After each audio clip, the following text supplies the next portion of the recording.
मागच्या तासामध्ये आपण भारत युरोपीय परिवारातील ज्या भाषा आहेत त्या भाषांचा परिचय करून घेत होतो. त्यातला जो काही उर्वरित भाग आहे तो उर्वरित भाग आज आपण पाहणार आहोत.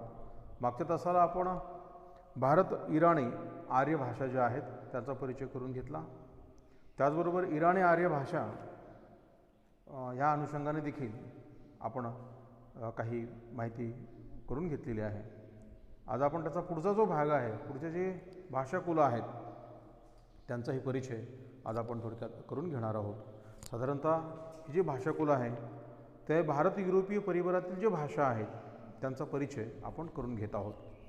तर आज बाल्टोस्लाविक ही तिसऱ्या क्रमांकाची भाषा आहे. म्हणजे एक शाखा आहे, भाषेची शाखा, भाषाकुल. त्याच्यामध्ये या शाखेच्या बाल्टिक आणि स्लाविक अशा उपशाखा आहेत. बाल्टिक शाखेत लिथुनियन या महत्त्वाच्या भाषेचा समावेश होतो. लिथुनियन भाषेचे 16व्या शतकापासूनचे भाषिक नमुने आज उपलब्ध आहेत. या भाषेतील नामांची विभक्ती रूपे वैदिक संस्कृतप्रमाणे आहेत. वैदिक संस्कृतमध्ये आढळणारा व उत्तरकालीन अभिजात संस्कृतमध्ये लोप पावलेला सुराघात लिथुनियनमध्ये या भाषेमध्ये टिकलेला आहे. बाल्टिक शाखेतील प्राचीन पर्शियन आणि लॅटिश किंवा लॅटेव्हियन या भाषांमध्ये सुराघात आढळत नाही. त्यांच्या प्रत्ययाचे स्वरूपही लिथुनियनपेक्षा वेगळे आहे. प्राचीन पर्शियन आज अस्तित्वात नाही, तिची जागा जर्मन व लिथुनियन या भाषांनी घेतलेली आहे. लॅटिश भाषा आणि तिच्या बोली मात्र आजही बोलल्या जातात. तर यातली स्लाव्हिक ही जी भाषा आहे या भाषेचा प्राचीन भाषिक नमुना 9व्या शतकातील उपलब्ध आहे. स्लाव्हिक भाषेच्या या प्राचीन अवस्थेला प्राचीन ख्रिस्ती स्लाव्हिक किंवा प्राचीन बल्गेरियन अशीही नाव आहे. या भाषांमध्ये बायबल भाषांतरित केले गेलेले आहे. बल्गेरियन, झेंग, पोलिश, रशियन इत्यादी भाषा स्लाव्हिक शाखेतील अर्वाचीन भाषा होत असं मानलं जाते. बाल्टिक आणि स्लाव्हिक या उपशाखातील भाषा संपन्न अशा आहेत. यानंतरचं भाषा कुल आहे आर्मेनियन भाषा. आर्मेनियन भाषेतील प्राचीन नमुने 5व्या शतकापासून उपलब्ध होतात. प्राचीन आर्मेनियनमध्ये प्रामुख्याने ख्रिस्ती धर्मग्रंथांची भाषांतरे झालेली आहेत. प्राचीन आर्मेनियन 19व्या शतकापर्यंत लेखनाची भाषा म्हणून वापरली जात होती. अर्वाचीन आर्मेनियनच्या 2 शाखा आहेत. त्यातली एक आहे पूर्व शाखा आहे, ती आर्मेनियात आणि इराणमध्ये बोलली जाते. तर दुसरी शाखा आहे पश्चिमी शाखा, ही तुर्कस्थानात बोलली जाते. ही भाषा बोलणारे लोक युरोपच्या काही भागात आणि लेबननमध्ये आढळतात. आर्मेनियन भाषेवर अन्य भाषांचा विशेष करून इराणीचा प्रभाव अधिक दिसतो. त्यामुळेच आर्मेनियन भाषेला इराणीची बोली मानली जाते. आर्मेनियनचे इराणही असलेले सामर्थ्य किंवा साधर्म्य आदान प्रक्रियेतून आलेले आहे. या भाषेचा फ्रिजियन भाषेशी काहीच संबंध नसल्याचे सिद्ध झालेले आहे.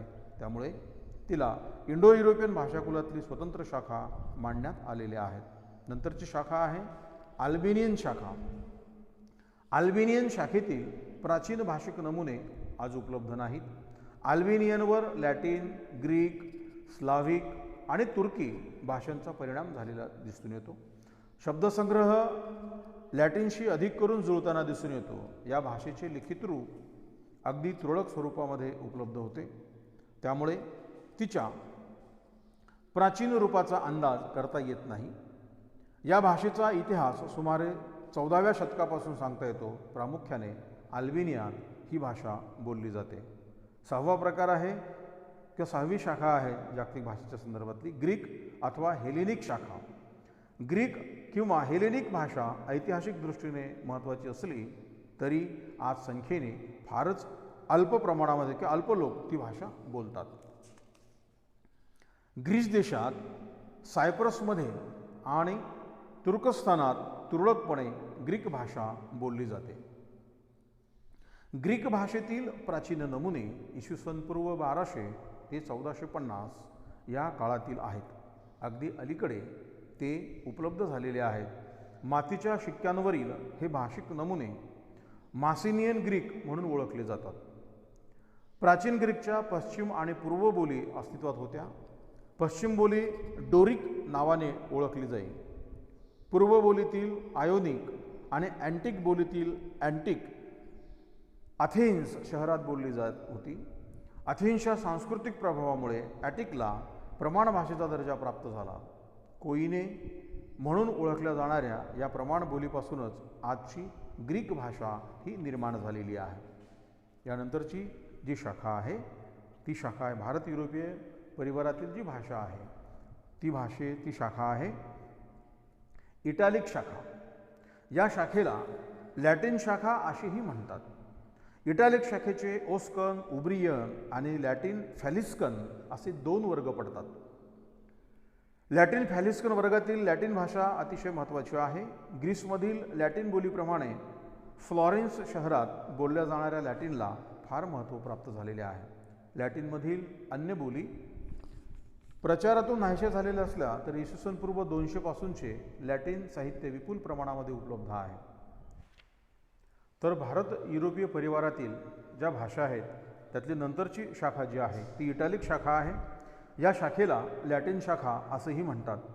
इटालिक शाखेचे ओस्कन, उब्रियन आणि लॅटिन फॅलिस्कन असे 2 वर्ग केले जातात.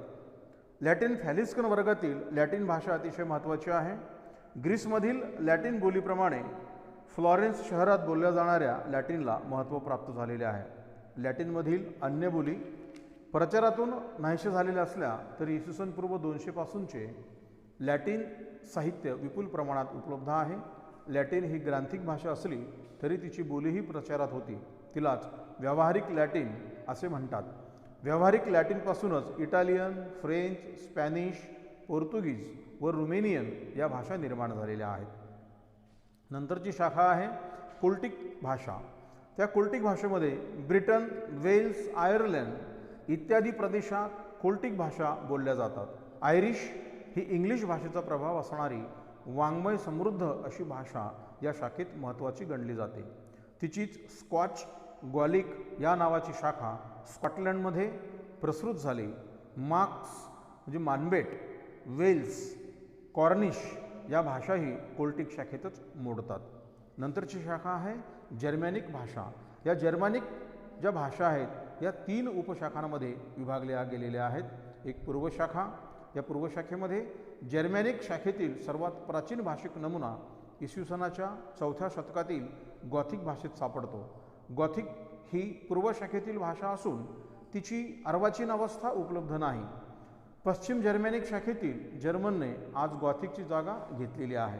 यातली दुसरी शाखा आहे पश्चिम शाखा. पश्चिम शाखेचे हाय जर्मॅनिक, लो जर्मॅनिक, अँग्लो फिजियन असे उपविभाग होतात. जर्मन ही हाय जर्मॅनिक शाखेतील प्रमुख शाखा आहे. तर डच आणि इंग्रजी या अनुक्रमे लो जर्मॅनिक आणि अँग्लो फिजियन शाखेतील महत्त्वाच्या भाषा आहेत. तिसरा भाग याच्यातला आहे, तिसरी शाखा आहे उत्तर शाखा.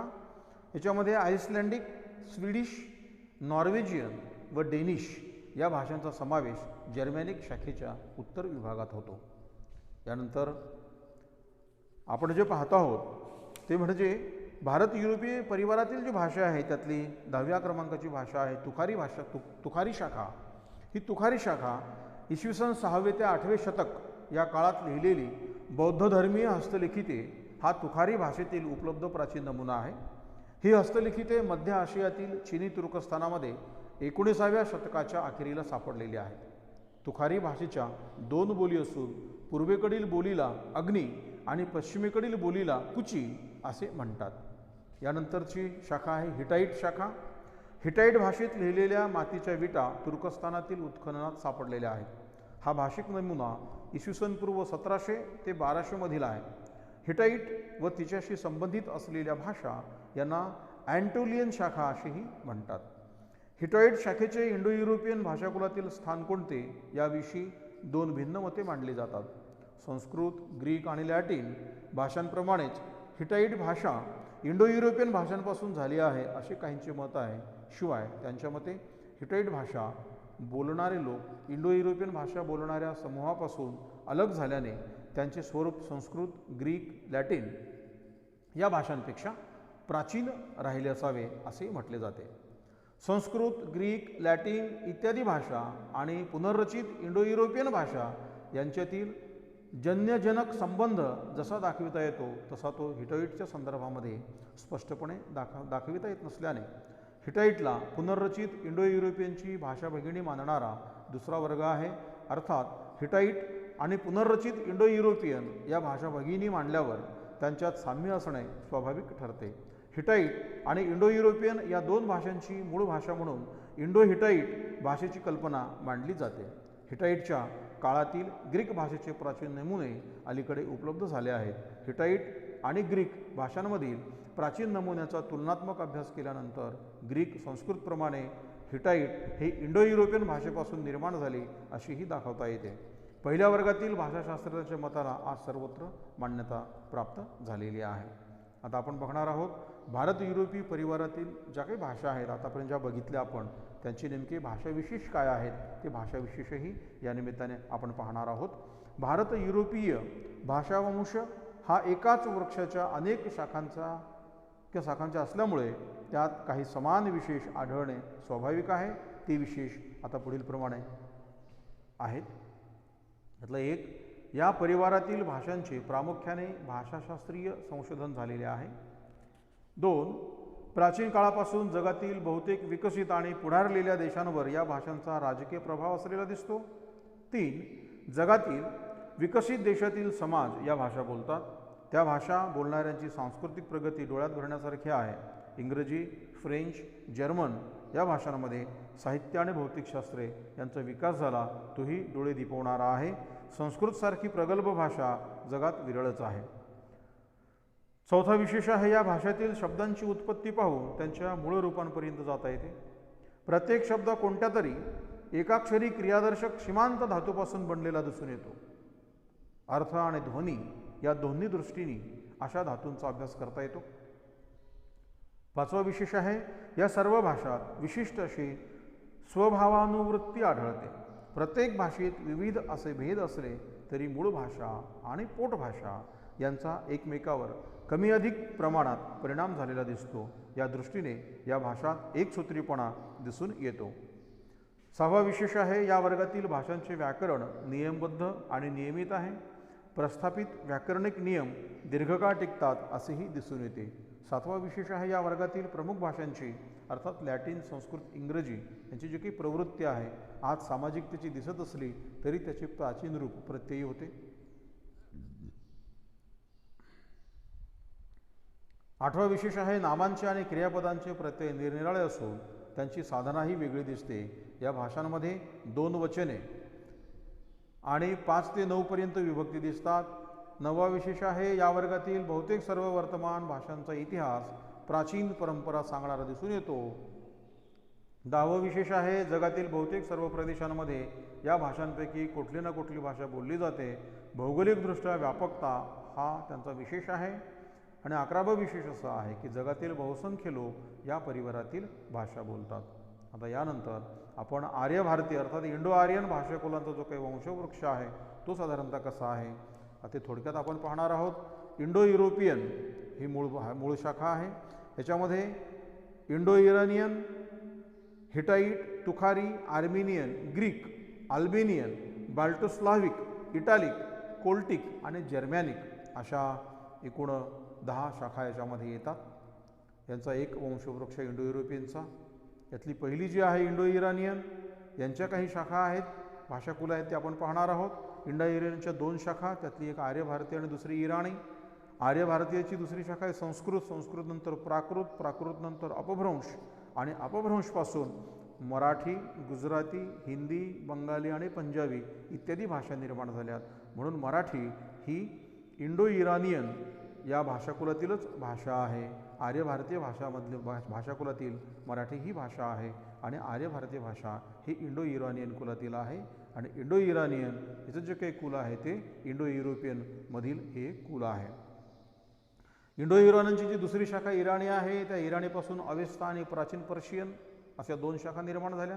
अवेस्तानंतरची जी स्थिती आहे ती उपलब्ध नाही, पण तिथून मात्र पश्तू आणि बलुची अशा 2 भाषा निर्माण झालेल्या आहेत.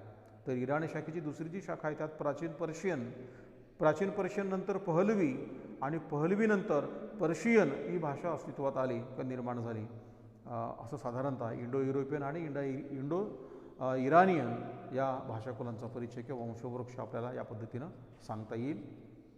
जागतिक भाषेमध्ये जागतिक जी भाषाकुळे आहेत त्यातली 6 कुळे आतापर्यंत आपण पाहिलेली आहेत. नंतरचं 7वं जे कुळ आहे ते आहे द्राविडी भाषा परिवार. या द्राविडी भाषा परिवारामध्ये भारताच्या अंतर्गत काही प्रदेशांमध्ये बोलल्या जाणाऱ्या भाषांचा हा परिवार भारतीय भाषा परिवाराहून वेगळा असा आहे.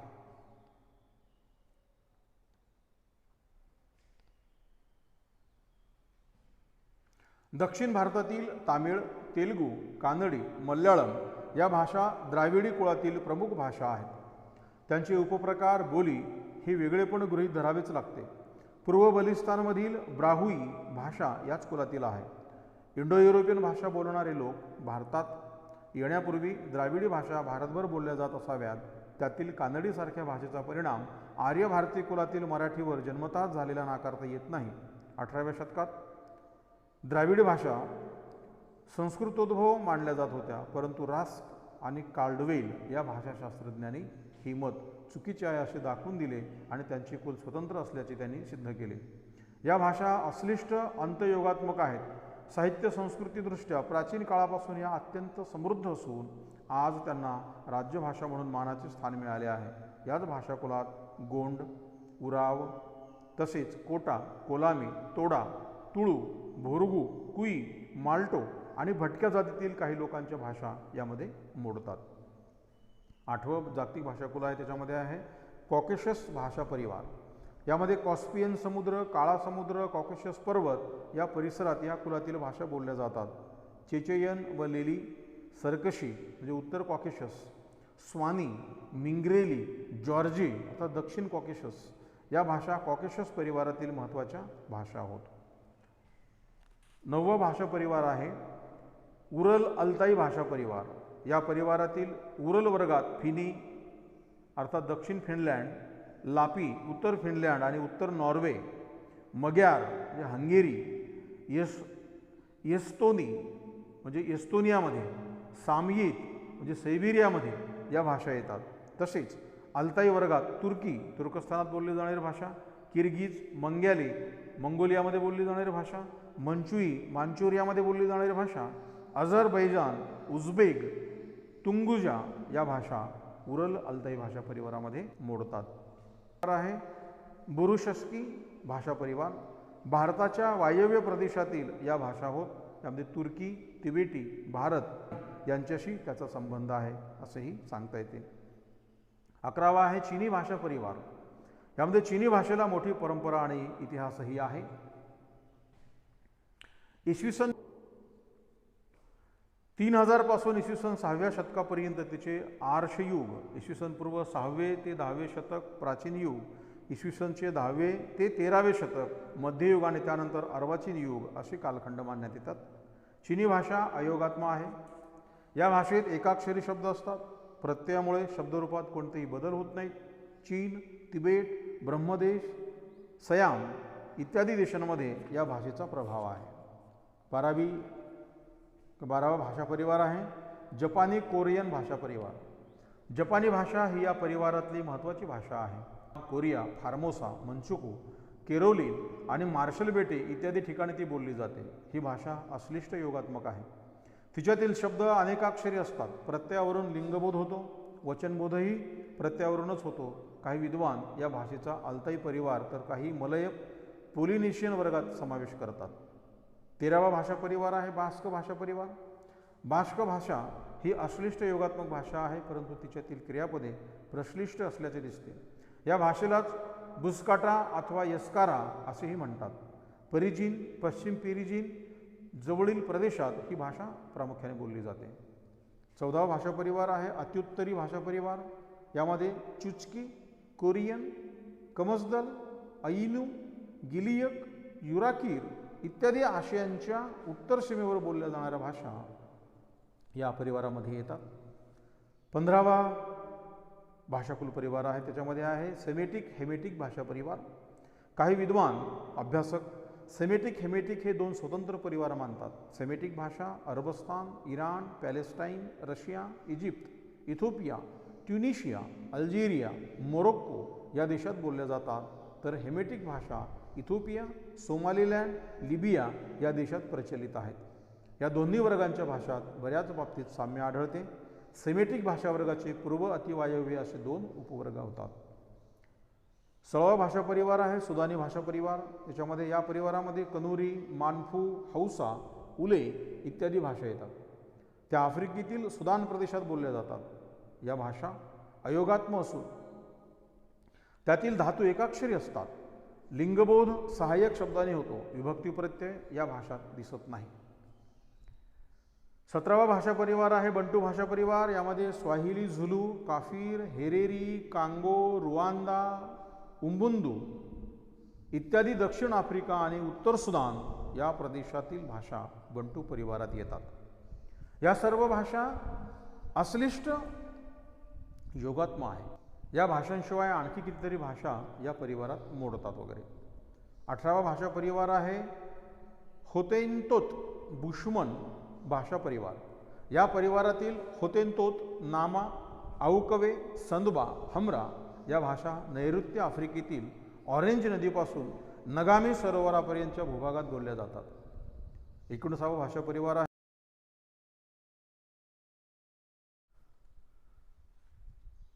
तर यानंतरचा जो भाषा परिवार आहे तो आहे मलय बहुद्वीप भाषा परिवार।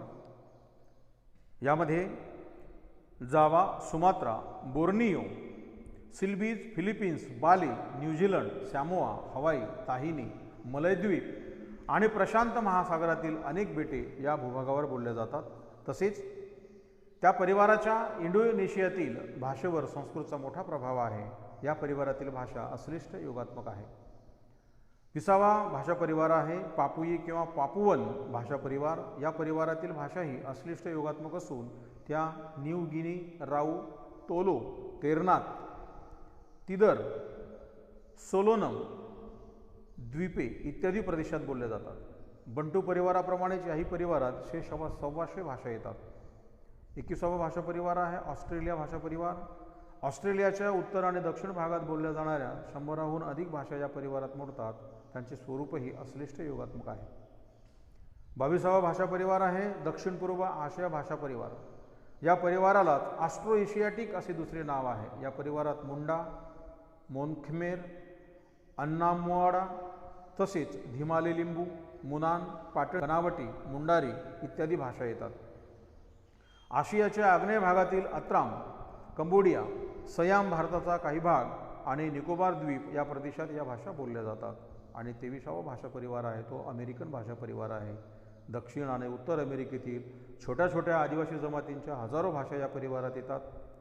अथबस्की, अतुगोवनी, होका, युरोपचा शिवई, कॅनडा आणि संयुक्त प्रांत, नंतर अजोक, मय, बहुवल म्हणजे मध्य अमेरिका आणि मेक्सिको, तर अरवक, चिनोचा, करीब इत्यादी दक्षिण अमेरिकेतील भाषा, तसेच ग्रीनलँडमधील भाषा अमेरिकन परिवारामध्येच मोडतात।